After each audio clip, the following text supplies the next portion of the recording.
¿Alguna vez sentiste que estabas haciendo todo bien y aún así la vida te destruyó?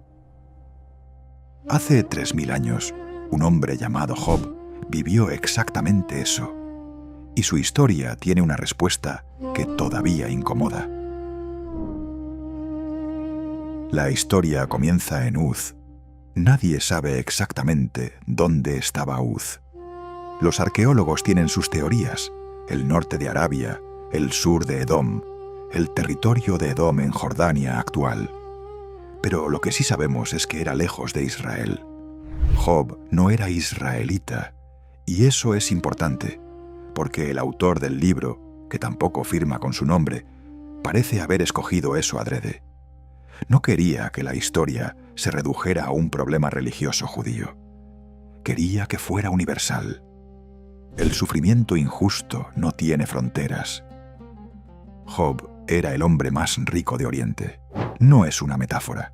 El libro da los números exactos: 7000 ovejas, 3000 camellos, 500 yugos de bueyes, 500 asnos y un número grande de sirvientes. En el mundo antiguo, eso era el equivalente a ser multimillonario. También tenía 10 hijos, 7 varones y 3 mujeres.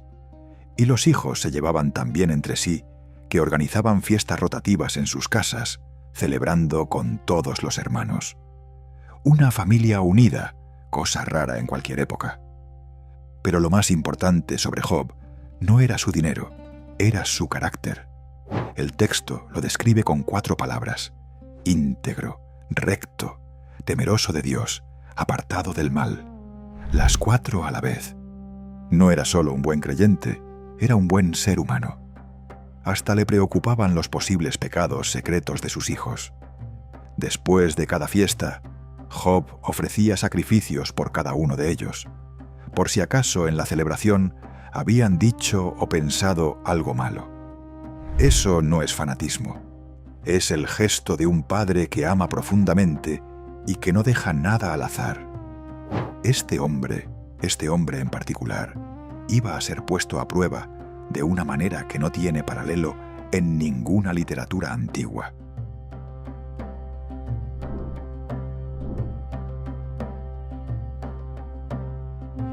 Y aquí viene el giro que nadie espera la primera vez que lee este libro. En el cielo hay una reunión. Dios está con su corte celestial. Y entre los seres que se presentan ante él aparece una figura llamada, en hebreo, Hasatán, el acusador, el fiscal. No es el diablo rojo con cuernos del arte medieval.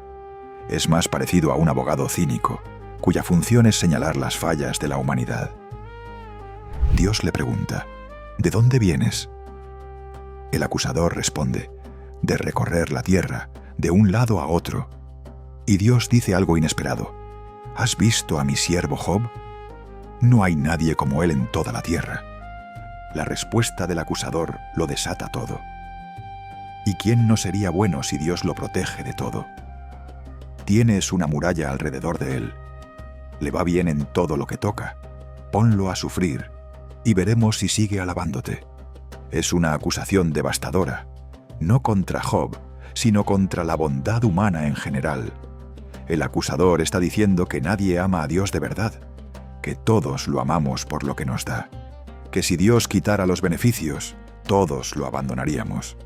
Y Dios acepta el reto. Eso es lo que más incomoda de este pasaje.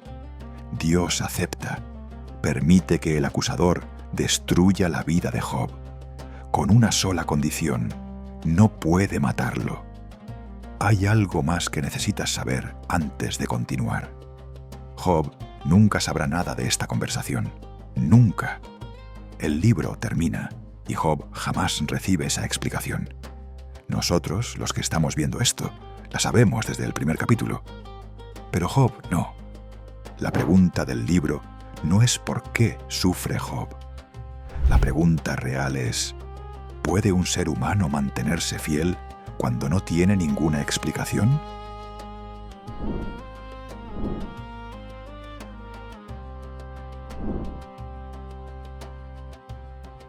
Lo que viene después es una de las secuencias más brutales de toda la Biblia. Un día ordinario, Job está en casa y empiezan a llegar mensajeros, uno tras otro, sin parar. El primero llega corriendo. Tus bueyes y asnos fueron robados por los sabeos. Mataron a todos los sirvientes. Yo soy el único sobreviviente. Mientras todavía está hablando, llega el segundo. Un fuego cayó del cielo. Las ovejas y los sirvientes quemados. Yo soy el único sobreviviente. Antes de que el segundo termine, llega el tercero. Los caldeos atacaron en 3 columnas. Se llevaron los camellos. Mataron a todos. Solo yo escapé. Y cuando el tercero aún habla, llega el cuarto. Un viento llegó del desierto. Golpeó las 4 esquinas de la casa donde estaban tus hijos celebrando. La casa colapsó. Todos murieron. 4 mensajeros, 4 desastres, todos en el mismo día. En minutos, Job pasó de ser el hombre más rico de Oriente a no tener nada. Sin ganado, sin dinero, sin sirvientes, sin hijos. Y aquí la historia nos sorprende por primera vez. Job no maldice a Dios. Se levanta, rasga su ropa, el gesto de luto en esa cultura. Se rapa la cabeza, se postra en el suelo y dice: desnudo salí del vientre de mi madre, desnudo volveré. El Señor dio y el Señor quitó. Bendito sea el nombre del Señor. Eso es lo que dice, nada más. El acusador estaba equivocado. Primera ronda, Job.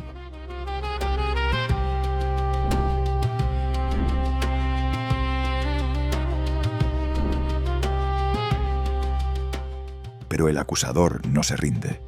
Vuelve ante Dios y dice: claro, no le quitaste lo más valioso, la salud. Toca su cuerpo, y entonces sí te maldecirá. Y Dios vuelve a aceptar. Job aparece cubierto de llagas, desde los pies hasta la cabeza, dolorosas y visibles. Y en el mundo antiguo, la enfermedad visible era señal de castigo divino. Job se convirtió en un paria. Se sentaba en un montón de cenizas en las afueras del pueblo. Los adolescentes se reían de él en la calle. Y en ese momento aparece su esposa. La esposa de Job es uno de los personajes más incomprendidos de la Biblia. En muchos sermones se la presenta como la mala del cuento. Pero piénsalo un momento. Ella también perdió a sus 10 hijos. También perdió la riqueza. También perdió el estatus. Y ahora tiene que ver a su marido en ese estado. Y le dice: ¿todavía mantienes tu integridad? Maldice a Dios y muérete. ¿Qué es, básicamente? Ya no tiene sentido. Suéltalo. Termina con esto. Job la llama, con todo el respeto que puede, insensata. Y añade: ¿acaso vamos a aceptar el bien de Dios y no el mal? Y el texto dice, una vez más: en todo esto, Job no pecó. Luego aparecen 3 amigos, Elifaz, Bildad y Zofar. Vienen de lejos para consolarlo. Y durante 7 días se sientan en silencio junto a él. 7 días sin decir una sola palabra. Es lo más sabio que hacen en todo el libro. Porque cuando abren la boca, todo se complica. Los 3 tienen la misma lógica. Dios es justo. El mundo funciona bajo justicia. Si estás sufriendo, es porque pecaste.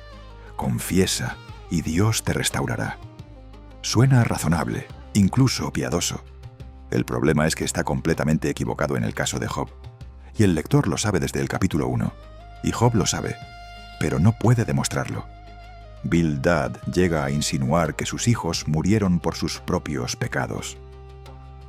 Zofar le dice que en realidad Job merece mucho más dolor del que ha recibido.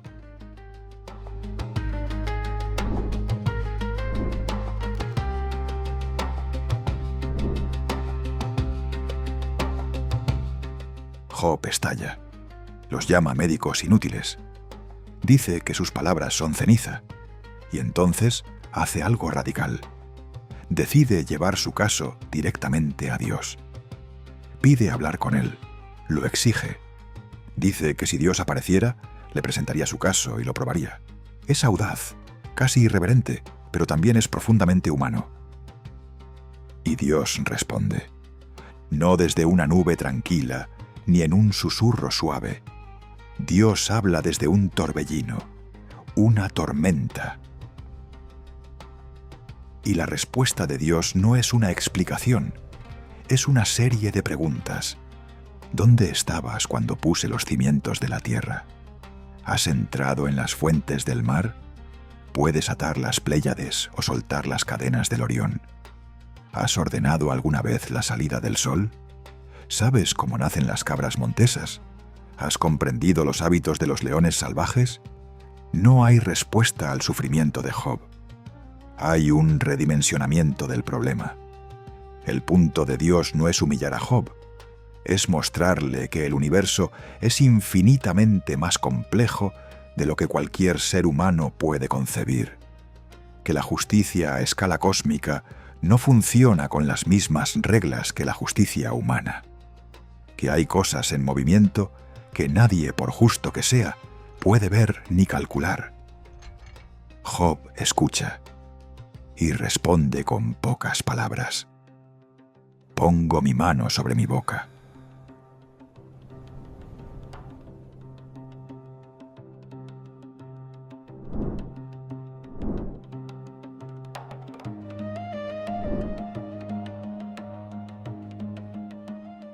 No es derrota, es algo más difícil de nombrar.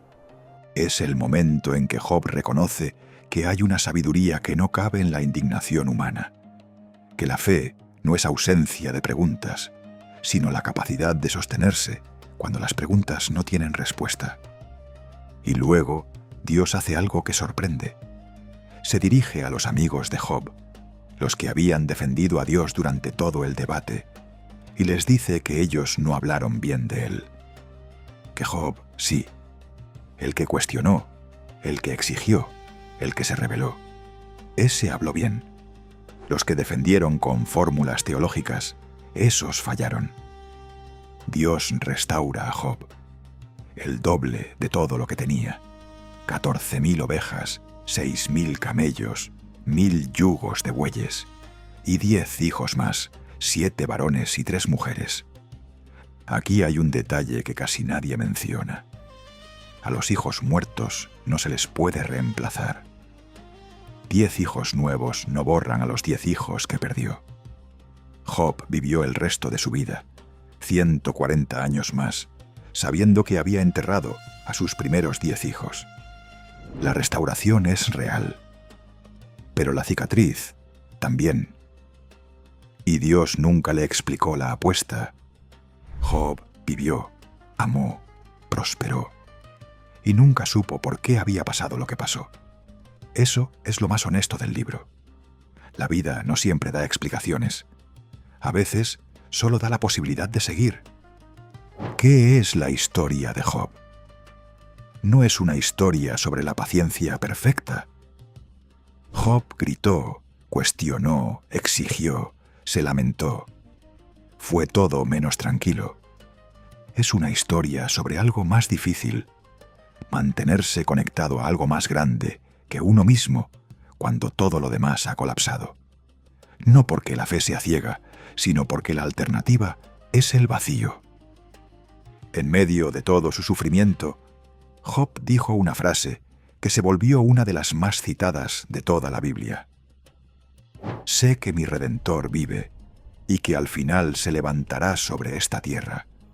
Lo dijo cuando tenía llagas, cuando había perdido todo, cuando nadie lo defendía, cuando Dios callaba. Eso no es resignación. Eso es algo para lo que todavía no tenemos una palabra suficientemente buena.